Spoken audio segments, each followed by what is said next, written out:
अस्सलाम वालेकुम dear student, this is Mohammad Sharif and welcome to our channel Rameez academy. आज हम लोग केमिस्ट्री क्लास 12 चैप्टर नंबर 1 का 5वां लेक्चर लेकर आए हैं, जिसमें हम लोग मेंडलीव्स क्लासिफिकेशन को स्टडी करेंगे। जैसा कि आप लोग जानते हैं कि हम लोग इससे पहले 3 साइंटिस्ट की 3 केमिस्ट की क्लासिफिकेशन को स्टडी कर चुके हैं, जिनमें नंबर 1 डॉब्राइनर्स थे, उसके बाद न्यूलैंड साहब थे, उसके बाद लॉदरमेयर थे। डॉब्राइनर्स की बात करें तो डॉब्राइनर ने हमें ट्राइड बनाना सिखाया था। अगर न्यूलैंड की बात करें तो न्यूलैंड ने हमें ऑक्टेव बनाकर बताया था कि इतने एलिमेंट्स के बाद 8 एलिमेंट के बाद हर 8वां एलिमेंट जो है वो अपनी प्रॉपर्टी को रिपीट करता है।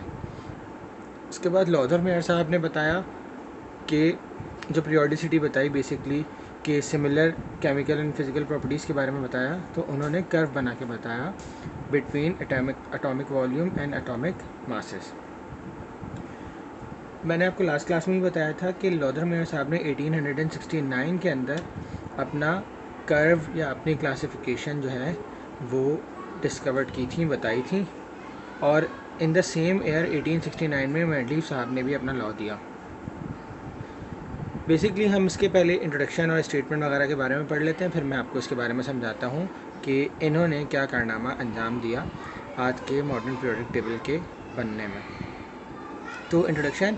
इन 1869 a Russian chemist Mendeleev drawn a first periodic table. ये वो पहले केमिस्ट थे जिन्होंने पहला पीरियोडिक टेबल बनाया। बाकायदा तौर पे पीरियोडिक एलिमेंट्स को जो है ना, इन्होंने एक टेबलर फॉर्म दी थी। तो इसीलिए इनका जो पीरियोडिक टेबल था, मतलब इन्होंने जो क्लासिफाई किया था एलिमेंट को, वो पीरियोडिक टेबल के फॉर्म में किया था।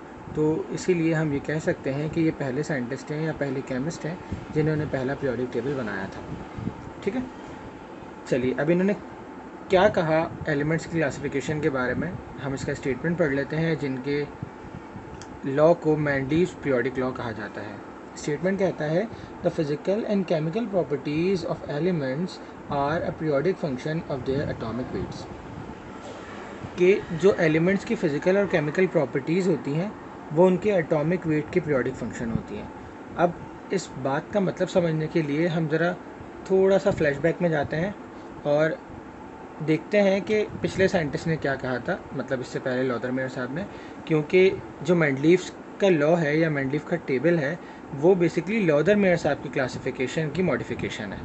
ठीक है, मतलब उन्होंने जो बात बताई थी, अगर आपको याद हो तो लॉदरमेयर साहब ने बताया था कि भाई अगर किसी एटम का मास ज़्यादा होगा, अगर किसी एटम का मास ज़्यादा होगा तो उसका वॉल्यूम भी क्या होगा, ज़्यादा होगा। ज़ाहिरी बात है, अगर किसी एलिमेंट के एटम के अंदर मिसाल के तौर पे 2 इलेक्ट्रॉन है और अगर किसी एलिमेंट के एटम के अंदर 6 इलेक्ट्रॉन है, तो ज़ाहिर है कि इसका मास जो है और इसका वॉल्यूम जो है वो ज़्यादा होगा as compare to this one. ठीक है, ये चीज़ उन्होंने अपने तमाम एलिमेंट्स के ऊपर अप्लाई की थी, जो टोटल 63 एलिमेंट्स डिस्कवर्ड हुए थे। ठीक है, उन्होंने सारे एलिमेंट्स के ऊपर अप्लाई की थी। तो उन्होंने ये बेसिकली कर्व दिया था और पीरियोडिसिटी को हमें एज अ कर्व समझाने की कोशिश की थी। अब जब मेंडलीव साहब आए तो उन्होंने कहा कि सबसे पहले तो उन्होंने एलिमेंट्स को अरेंज किया in order of increasing atomic weights. ठीक है, जो कि न्यूलैंड साहब ने भी कहा था। तो इसीलिए हम यहाँ लिख सकते हैं, यहाँ मैंने लिखा है कि मेंडलीव्स का जो लॉ है वो एक्सटेंशन है न्यूलैंड्स लॉ की और मॉडिफिकेशन है लॉदरमेयर्स क्लासिफिकेशन की। मतलब लॉदरमेयर क्लासिफिकेशन को इन्होंने मॉडिफाई करके बताया और न्यूलैंड साहब को इन्होंने एक्सटेंड किया, उनके लॉ को एक्सटेंड किया। जैसा कि उन्होंने बताया था, हर पहले उन्होंने एलिमेंट को अरेंज किया था एटॉमिक मासेस की बढ़ती हुई सूरत में और कहा था कि हर 8वां एलिमेंट पहले की प्रॉपर्टी को रिपीट करता है। ठीक है, अब इन्होंने क्या कहा कि इन्होंने एलिमेंट्स को अरेंज किया in order of increasing atomic masses. ठीक है, जब इन्होंने एलिमेंट्स को मिसाल के तौर पे जितने भी हैं टोटल 63 एलिमेंट्स जो हैं वो डिस्कवर्ड हुए थे। ठीक है, मतलब इनका जो पीरियोडिक टेबल है वो 63 एलिमेंट्स पर मुश्तमिल है। अब इसके बारे में आपको बताएंगे। पहले आप लोग ये समझ लें कि स्टेटमेंट का मतलब क्या है। इन्होंने एलिमेंट्स को क्लासिफाई किया in order of increasing atomic weights. अब इन्होंने क्या कहा, इन्होंने कहा कि भाई जो एटॉमिक वेट है, एटॉमिक वेट जो है किसी भी एटम का वो पीरियोडिक फंक्शन है किसके, उनकी केमिकल एंड फिज़िकल प्रॉपर्टीज़ के। इसका मतलब सिंपली हम ये कह सकते हैं कि जैसे कि जिन एलिमेंट का, जैसे यहाँ पर हमने बताया था कि लॉदरमेयर साहब ने बताया था कि अगर किसी एटम का वॉल्यूम ये है तो ये एटम बाद में रिपीट भी होता है, बाद में रिपीट भी होता है। जैसा कि वो जो कर्व बनाया था, हमने कर्व बनाया था, उस कर्व में हमने देखा था कि जो सिमिलर पोजीशन ऑक्यूपाई कर रहे हैं उन तमाम की प्रॉपर्टीज़ क्या हैं, सेम है। लेकिन इसका मतलब ये हरगिज़ नहीं था कि इनका वॉल्यूम सेम होगा, ठीक है। हो सकता है कि इनका वॉल्यूम क्या हो, अलग अलग हो। देखें यहाँ पर वॉल्यूम ये है, यहाँ पर वॉल्यूम ये है, यहाँ पर वॉल्यूम ये है, यहाँ पर वॉल्यूम ये है। लेकिन जो इस लाइन में और एलिमेंट आ रहे थे यहाँ पर, यहाँ पर, यहाँ पर, तो इनका तो वॉल्यूम सेम था ना। इसका मतलब इस वाले वॉल्यूम के जो एटम्स हैं वो रिपीट हो रहे हैं, इस वाले वॉल्यूम के एटम्स रिपीट हो रहे हैं। तो इसलिए इन्होंने कहा, मेंडलीव साहब ने, कि जब हम एलिमेंट को एटॉमिक मासेस, ये इनका ग्राफ था ना जिसमें एटॉमिक मास क्या हो रहा था, इंक्रीज़ हो रहा था, तो इन्होंने इन्हीं के लॉ को थोड़ा सा और स्टडी किया और बताया कि भाई जैसे जैसे एटॉमिक मास बढ़ता है, यानी कि ये एटॉमिक मास बढ़ रहा है एलिमेंट का, तो होता क्या है, कुछ एलिमेंट्स उनकी फ़िज़िकल और केमिकल प्रॉपर्टीज़ जो है एक पीरियोडिक फंक्शन बाद, मतलब एक ख़ास वक्त के बाद क्या होती हैं, रिपीट होती हैं। जैसे लॉदरमेयर साहब के कर्व में अगर ये एलिमेंट था तो इसके बाद ये वाला आया, फिर ये वाला आया, फिर ये वाला आया, ये वाला आया, ये वाला आया, ये वाला आया, मतलब इन सब की केमिकल प्रॉपर्टीज़ क्या हो रही हैं, रिपीट हो रही हैं। तो this is called periodic function और फिज़िकल और केमिकल प्रॉपर्टीज़ का रिपीट होना। अब जैसे ये वाला एलिमेंट है, ठीक है, अब इसमें भी आया होगा ना, तो इसका मतलब इनकी प्रॉपर्टीज़ सेम है। इसका मतलब मेंडलीव साहब इस नतीजे पर पहुँचे कि भाई जो फिज़िकल और केमिकल प्रॉपर्टीज़ होती है ना, जो फिज़िकल और केमिकल प्रॉपर्टीज़ होती हैं एलिमेंट की, वो डिपेंड करती हैं किसके ऊपर, वो डिपेंड करती हैं वॉल्यूम के ऊपर, किसके, एटम के वॉल्यूम के ऊपर, किसके ऊपर, एटम के वॉल्यूम के ऊपर। जबकि लॉदरमेयर साहब ने बता दिया था कि जो एटॉमिक मास होता है वो डायरेक्टली प्रोपोर्शनल होता है एटॉमिक वॉल्यूम के ऊपर, ठीक है। जितना हम एटॉमिक मास बढ़ाएंगे उतना वॉल्यूम बढ़ता जाएगा। और इन्होंने बताया कि फ़िज़िकल और केमिकल प्रॉपर्टीज़ वॉल्यूम के ऊपर डिपेंड करती हैं। तो इसका मतलब अगर हम बोलें कि फ़िज़िकल और केमिकल प्रॉपर्टीज़ डायरेक्टली मास से रिलेटेड होती हैं तो ये बात ठीक होगी ना। जैसे मैं कह रहा हूँ कि ए का ताल्लुक़ सी से है और सी का ताल्लुक़ बी से है, तो मतलब ए का ताल्लुक़ बी से भी हुआ ना, ठीक है, इन दोनों का ताल्लुक़ भी हुआ। तो यही वाली बात है, समझते, यहाँ मास है, यहाँ वॉल्यूम है और यहाँ पर प्रॉपर्टीज़ हैं, फ़िज़िकल और केमिकल। तो भाई लॉदरमेयर ने बताया था कि मास का रिलेशन वॉल्यूम के साथ होता है, ठीक है, और मेंडलीव ने बताया प्रॉपर्टीज़ जो होती हैं वो वॉल्यूम के ऊपर डिपेंड करती हैं, कि जिनका सेम वॉल्यूम होगा उनकी प्रॉपर्टीज़ सेम होगी। तो इसका मतलब अगर हम ओवरऑल बात करें तो इसका मतलब चूँकि वॉल्यूम मास के ऊपर डिपेंड करता है, इसलिए मास जो है वो प्रॉपर्टीज़ के ऊपर भी डिपेंड करेगा ना। तो यही हमारा लॉ कहता है कि जो फिज़िकल और केमिकल प्रॉपर्टीज़ होती हैं एलिमेंट्स की, वो पीरियोडिक फंक्शन होती हैं उनके एटॉमिक वेट पे, ठीक है। ये पहले साइंटिस्ट थे जिन्होंने टैबुलर फॉर्म दी, और इनके पीरियोडिक टेबल में जो एलिमेंट्स थे वो टोटल 63 थे। इससे पहले जब डॉब्राइनर साहब आए, डॉब्राइनर के दौर में 18 एलिमेंट डिस्कवर्ड हुए थे, 16 एलिमेंट डिस्कवर्ड हुए थे, लेकिन वो 3 से 4 ट्राइड बनाने में कामयाब हुए थे, बाकी उनके ट्राइड के ऊपर उनका लॉ अप्लाई ही नहीं हो रहा था।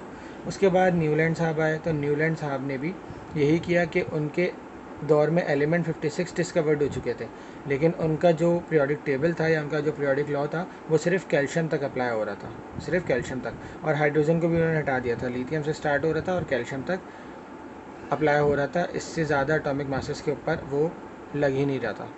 तो इसलिए वो लॉ भी क्या हो गया, फेल हो गया, क्योंकि एलिमेंट्स जो है वो पूरे नहीं थे। उसके बाद लॉदरमेयर साहब आए, लॉदरमेयर साहब ने भी अपने पीरियोडिक लॉ के अंदर कुछ खामियां छोड़ दी। उसके बाद जब मेंडलीव साहब आए तो इन्होंने पूरे के पूरे 63 एलिमेंट्स को अरेंज किया in order of increasing atomic masses, और देखा गया कि वाकई उनकी प्रॉपर्टीज़ क्या हैं, सेम है।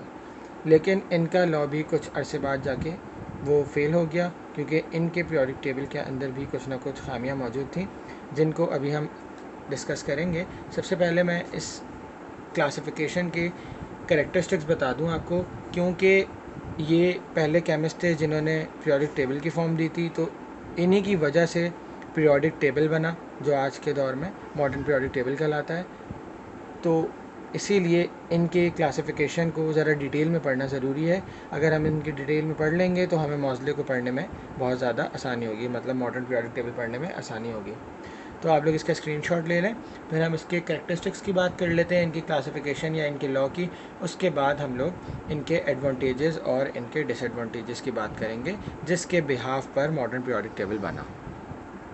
अच्छा स्टूडेंट, हम लोग अब जो है वो बात करने लगे हैं इनके पीरियोडिक टेबल के कैरेक्टरिस्टिक्स की, कि बेसिकली इन्होंने जो पीरियोडिक लॉ दिया तो इन्होंने इससे क्या नतीजा निकाला, मतलब इनके पीरियोडिक टेबल के और पीरियोडिक लॉ के जो मेन अजम्पशंस थे उसको हम डिस्कस करने लगे हैं। जिसमें पहला है कि he was the first to classify the elements in a systematic manner. ये वो पहले केमिस्ट थे, ये पहले साइंसदान थे जिन्होंने एलिमेंट्स को एक सिस्टमेटिक वे में क्लासिफाई किया।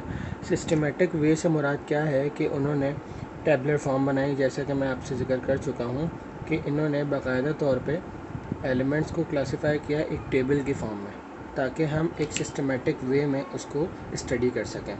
Number 2, horizontal rows are called series and there were 12 series. इन्होंने जो अपना टेबल बनाया था उस टेबल के अंदर जो हॉरिजॉन्टल रॉज थी, जो ऐसे हॉरिजॉन्टल रॉज थी, उनको उन्होंने नाम दिया सीरीज़ का। लेकिन आजकल के दिनों में ये सीरीज़ जो है वो पीरियड्स कहलाते हैं, ठीक है।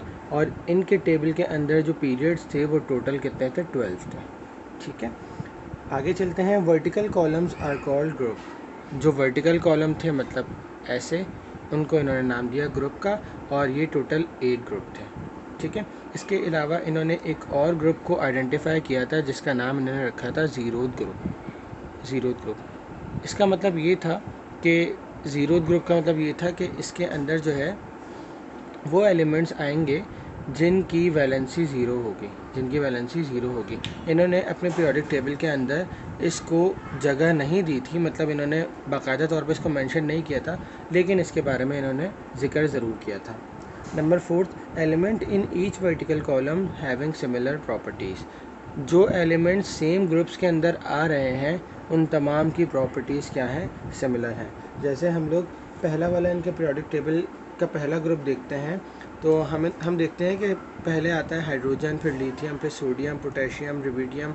इस तरीके से ये तमाम के तमाम एलिमेंट्स जो है ना, इनकी सबकी प्रॉपर्टीज़ क्या हैं, सेम है। Number 5, group number indicate the highest valency that can be attend bye elements in that group. जो ग्रुप नंबर है, जैसे 1 to 8 है ना, तो पहला ग्रुप होगा 1, तो दूसरा 2 होगा, तीसरा 3 होगा। तो इस तरीके से ये कह रहे हैं कि जो ग्रुप नंबर है ना, जैसे 1 है, वो उस ग्रुप के एलिमेंट्स की हाईएस्ट वैलेंसी बताता है। वैलेंसी क्या होती है? वैलेंसी वो होती है कि जैसे मिसाल के तौर पर हाइड्रोजन है, उसका एटॉमिक नंबर 1 होता है, यानी कि इसके पास 1 इलेक्ट्रॉन मौजूद है, तो इसको अपना ऑर्बिट कंप्लीट करने के लिए 1 इलेक्ट्रॉन की नीड है, ठीक है। तो ये इसकी क्या हो गई, इसकी वैलेंसी हो गई। तो इन्होंने ये बताया कि जो पहला ग्रुप है उसका ग्रुप नंबर जो है ना, उनकी वैलेंसी बताता है। जैसे सोडियम है, सोडियम की भी 1 होती है, लिथियम है, लिथियम की भी 1 होती है। अब वो प्लस माइनस दे के स्टेबल होगा या ले के स्टेबल होगा, वो डिपेंड करता है उनके नंबर ऑफ़ इलेक्ट्रॉन्स पे या नंबर स्ट्रक्चर पे। Number 6, vacant spaces were left for the element not discovered until then. इन्होंने जब एलिमेंट्स को क्लासिफाई किया in order of increasing atomic masses, तो इन्होंने उन एलिमेंट्स के लिए जगह छोड़ दी थी जो एलिमेंट डिस्कवर्ड नहीं हुए थे। फॉर एग्जांपल, एक एलिमेंट जो है जिसका एटॉमिक मास 20 है, और उसके बाद जो है एक एलिमेंट है जिसका एटॉमिक मास 24 है, तो इन्होंने 22 के लिए आगे बीच में जगह छोड़ दी थी। इनको पता था इस बात का कि ये एलिमेंट्स आगे जाके डिस्कवर्ड होंगे, और यही इनकी आगे जाके बात दुरुस्त भी साबित हुई थी। तो ये इनके पीरियोडिक टेबल की खुसूसियात थी जो हमने स्टडी की। अब इनकी बात करते हैं इनके टेबल के एडवांटेजेस की और डिसएडवांटेजेस की। अच्छा स्टूडेंट, अब ये हैं कुछ एडवांटेजेस इनके पीरियोडिक टेबल के, जो मेंडली साहब के एटॉमिक जो पीरियोडिक टेबल उन्होंने बनाया था उसके कुछ एडवांटेजेस हैं कि उससे हमें क्या फ़ायदा हुआ। मतलब आगे जो मौज़ले साहब ने इनके पीरियोडिक टेबल को फॉलो करते हुए, इनके पीरियोडिक टेबल के एडवांटेजेस को यूज़ करते हुए जो आज का मॉडर्न पीरियोडिक टेबल बनाया। तो number 1 is concept of periodicity. मतलब कि सबसे पहले ये मेंडलीव साहब ही थे जिन्होंने पीरियोडिसिटी का बिल्कुल सही कॉन्सेप्ट दिया। इससे पहले डॉब्राइनर साहब ने भी दिया था, लॉदरमेयर ने भी दिया था, न्यूलैंड ने भी दिया था, लेकिन उनका जो पीरियोडिसिटी का कॉन्सेप्ट था वो हर किसी पे अप्लाई नहीं हो रहा था। लेकिन ये वो पहले केमिस्ट थे जिनका पीरियोडिसिटी का कॉन्सेप्ट हर एलिमेंट पे, इनके हर पीरियोडिक टेबल के एलिमेंट पे अप्लाई हो रहा था।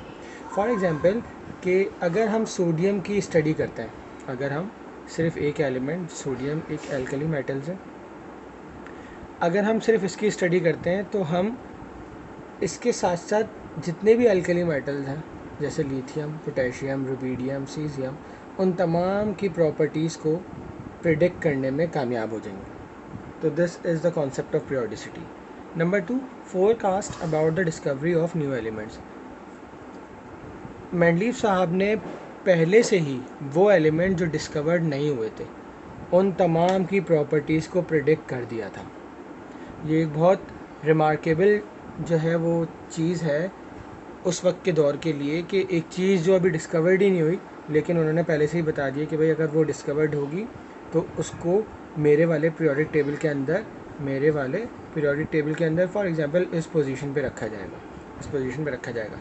फॉर एग्जांपल इन्होंने जो एलिमेंट डिस्कवर्ड नहीं हुए थे लेकिन उन्होंने अपनी तरफ से एक नाम दे दिए थे जो कि थे ईका बोरॉन, इसके अलावा ईका एल्युमिनियम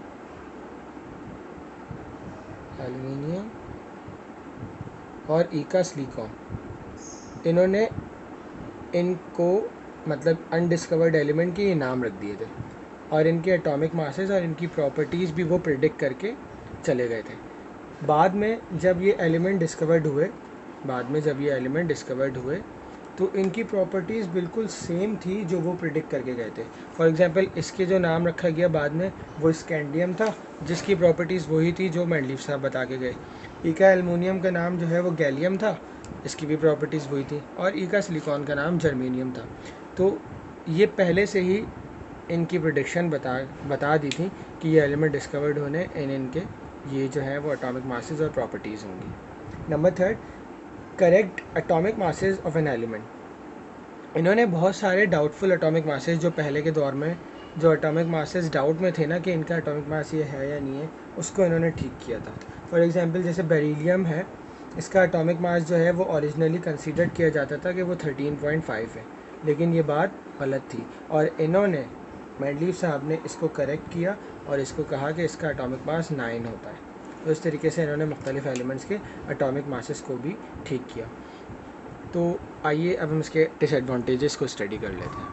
अच्छा जी, अगर हम इनके डिसएडवांटेजेस की बात करते हैं तो सबसे पहला जो हमें उसके लॉ में भी नज़र आता है कि उनके लॉ का स्टेटमेंट था कि the physical and chemical properties of elements are a periodic function of their atomic masses. मतलब उन्होंने एलिमेंट्स को अरेंज किया था in order of increasing atomic masses, लेकिन ये ख़ुद ही अपनी बात से मुकर गए और इन्होंने क्या किया, इन्होंने अपने पीरियोडिक टेबल के अंदर 3 जगहों पर एलिमेंट्स जिनके एटॉमिक मासेस ज़्यादा थे उनको पहले रख दिया और एलिमेंट्स जिनके एटॉमिक मासेस कम थे उनको बाद में रख दिया। फॉर एग्जांपल आर्गन एक एलिमेंट है, ठीक है, उसका एटॉमिक मास है 40। इस एलिमेंट को इन्होंने पोटेशियम एक एटॉमिक एलिमेंट है, उसका एटॉमिक मास होता है 39। तो असूलन इनके लॉ के मुताबिक पोटेशियम पहले आना चाहिए था, आर्गन बाद में आना चाहिए था, लेकिन उन्होंने आर्गन को पहले रखा, पोटेशियम को बाद में रखा। इसी तरीके से एक कोबाल्ट एलिमेंट है, उसका एटॉमिक मास होता है 59.9, इसको इन्होंने पहले रखा, और निकल एक एलिमेंट है, उसका एटॉमिक मास होता है 58.6, इसको इन्होंने बाद में रखा। इसी तरीके से एक और इन्होंने ग्रुप के साथ 2 एलिमेंट के साथ जो है वो इनजस्टिस किया, जिसमें एक था टेलीरियम जिसका एटॉमिक मास होता है 127.6, जबकि आयोडीन जिसका एटॉमिक मास होता है 126.9, इसको इन्होंने क्या किया, बाद में रखा। तो ये इनके लॉ का सबसे पहला जो है वो डिसएडवांटेज था कि इन्होंने अपने स्टेटमेंट से ही जो है वो मुकर गए। Number 2, dissimilar elements placed in a same group.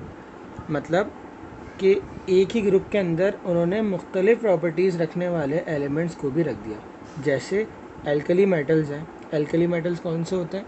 Lithium, sodium, potassium, rubidium, caesium, ये एल्कली मेटल्स हैं। इनको इन्होंने कॉइनाइज मेटल्स के साथ रख दिया था। कॉइनाइज मेटल्स की प्रॉपर्टीज़ अलग होती हैं। कॉइनाइज मेटल्स होते कौन से हैं? Gold, silver, copper. तो इनकी प्रॉपर्टीज़ मुख्तलिफ होती हैं बनिस्बत एल्कली मेटल्स के, लेकिन ये तमाम के तमाम एक ही ग्रुप में रखे गए। तो ये इनके पीरियोडिक टेबल का दूसरा डिसएडवांटेज था।